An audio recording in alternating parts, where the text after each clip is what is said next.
My name is Faerber, and I am one of the founders of the local group of our coming together, as well as the Ovarian Cancer National Alliance, which now is merged as part of something else.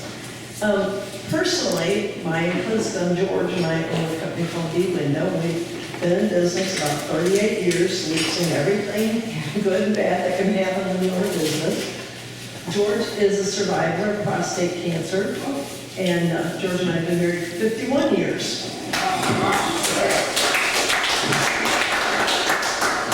We understand hardships. Obviously, George went through cancer. We lost our son to depression. Some people call it committed suicide. And just thought to give a little education on that too, because people don't commit to die. And how many of you have lost somebody, or you know someone who's lost somebody to taking their own life? Just stick your hand out there. And it just always shocks me. Now, what we're here for, though, is cancer. How many of you personally have had cancer of any kind? Okay. How many of you had a loved one or a good friend with cancer? Okay. Usually it's everybody in the room. So what we want to talk about, and I know Phil's had lost his wife to this cancer. Unfortunately, it's a pretty rare cancer, and yet, unfortunately, about 80% of our women do not survive because it's not found in early stages. I was diagnosed with George in 1994. I can't even remember, it's been so long ago. And it was like a shock, really, because nobody in my family had ovarian cancer. I thought it was just hereditary, but it can be any woman. I just read last night on the website about a little girl that was 9 years old. If you're a woman, you're female, you're at risk. So that's what we're going to talk about real briefly today, because, you're all shooting, and I have to tell you, George is a big hunter of ducks. And we love all the flags and everything coming up here. We keep a shotgun next to our bed. It goes up to Georgia to be loaded, but we have too many grandkids in the house, so I don't want it loaded, but I do keep shells right there by the bed. A couple of years ago, we went up to a little place called Hillsdale College. Anybody ever been up there? You have to study the Constitution to go to college there. It's pretty amazing. But they are big opponents of the Second Amendment. So I went up there with the attitude that, I'm going to learn to shoot a gun, I'm going to get a gun in the purse. But after being there, I realized, A, I'm terrible at hitting the target. And B, they did this demonstration, and if you're under attack, you're like this close, and so that you want you to carry your gun right here, not in your purse. And I thought, well, I guess I won't do that. But we do keep a shotgun next to the bed. And a few years ago, I woke up in the middle of the night, and we have a little bitty house we downsized, and George is sitting on a chair with a shotgun across his lap, looking out the door for the side of the light. And I said, that gun loaded? Yes, it is. Why are you sitting there? Somebody came in the driveway. It's 2 in the morning. I said, did you call the sheriff? No. I said, that'd be a good place to start. So, as it was a gentleman who works for George and I, but he wasn't supposed to be home for 2 days, but he got mad at his whatever he was visiting. And, so it's good to know to shoot. It's good to have guns. We're all for that. It's also good to know that that's what your sheriff is for. If somebody's in the neighborhood, but if you got to protect yourself, be ready. And that's kind of that way we are. But Sounds like it. I've watched this guy go from being probably the best shot I've ever seen. He has macular degeneration in one eye and glaucoma in the other eye. It's really affected his ability to shoot well. So enjoy it and do it while you can, and he still shoots anyway, but stay out of his way because you're in his range. I wanted to just talk a little bit about ovarian cancer, and the trick is, it used to be called the silent killer. And that's why we started Our Coming Together, because 3 of us all had symptoms.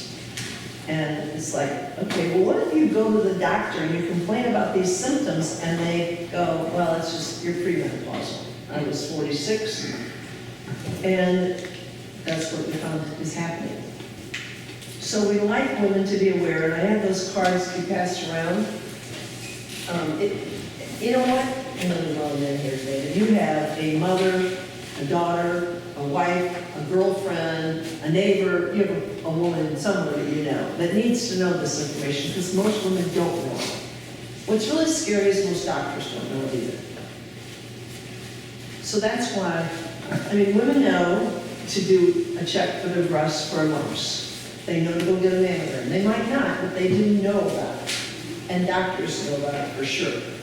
So this is the deal. Just look at those cards. These are the most common symptoms. Just pass that to somebody you know and love, or pass it to somebody you don't love, but it's a woman. And if you need some extras, I have them, and I know, Bob, you have some symptoms, right? They were in the slide back. Everybody got Okay, so those you've back. got some, like, bloating, pelvic or abdominal pain, difficulty eating or feeling full quickly, urinary symptoms, unusual fatigue. With me, I've always had kind of a flat stomach, but I would lay down and my tummy stuck up. I was exhausted all the time. I thought, being 40 is really strenuous. But I went to I knew something was wrong, so I went to a different primary doctor than normal. And when I left, I knew I had not had a good disease. But I thought, well, I'll wait 6 months instead of a year. I'll go to a different doctor. But instead, God intervened, and I wrote, of course, and this horse, I remember we had a ladies' ride we went out on, and I turned to the gal behind me, I said, does this horse have a really choppy canter, or do you just buck up that hill? If you ride horses, how many ride horses in here? Anybody? Well, they'll buck going downhill, but they don't usually buck going uphill. And she goes, that's amazing, that horse bucked all the way up that hill. Well, at the end of the ride, there was a distance about from here to this gentleman in a blue shirt, and it was all mud. And this little horse refused. So I didn't know this horse very well, so I didn't really want to kick him too hard. One of the gals came back and we called giving a lead, and so you get right on that horse's tail, and your horse will usually go with you.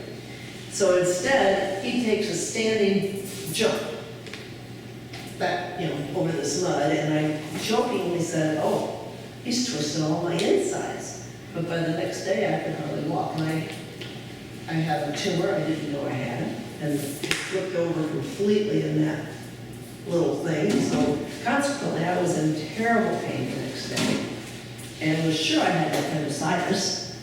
And so we went in, and my family doctor said, "Why don't you go over here and have an X-ray?" Where they found the cancer. So it ended up, instead of 2 weeks later, I was having surgery for ovarian cancer, followed by all that chemo and losing your hair and all those things. And on the way over here today, I was talking to a friend who has just finished her chemo with ovarian cancer. And I said, Barbie, for some people, I have friends that have had 3 reoccurrences. You just got to stay on. And I have friends who have never had a reoccurrence, and I have friends like Bill's wife who we can't treat it, and we lose them. But just like any other cancer, early detection can save lives. So that little card you have might save somebody's life. We don't know who it is. It's like 1 in 67 women will have ovarian cancer. We don't know. Somebody in this room might. Versus it's 1 in 8 if you have breast cancer. The survival is the most deadly gynecologic cancer, because it's very seldom found early. Bob Hunter lost his wife to cancer. And it's not something to mess around with, and yet we don't want to be all doom and gloom, so we just want you to be able to help us get that word out. And I know that's one of the big reasons Phil helps host this event, and you're all wearing those t-shirts. Teal's the color for ovarian. It's also the color for suicide prevention, so I like to wear that. But that's basically it. We just want you to be aware of what the symptoms are. We love the financial support. Anything that you can do to help is always appreciated. And we just want you to have a good time shooting. We're all about that as well. Well, I think it's great that we all have these events to go to and learn to shoot accurately and be safe with it. And that's what this country is about. So I thank you all for being here and taking the time to be here and learn. And Megan, where's your husband? I don't know which one he is. I'm the real good. There you are. And we sure do thank you for hosting this. And you have a wonderful place here. Thank you. So thank you again, thank you for lunch. We sure do appreciate it. Is there anything else I'm supposed to be wrapping up and saying You here? got it. You got it. Okay.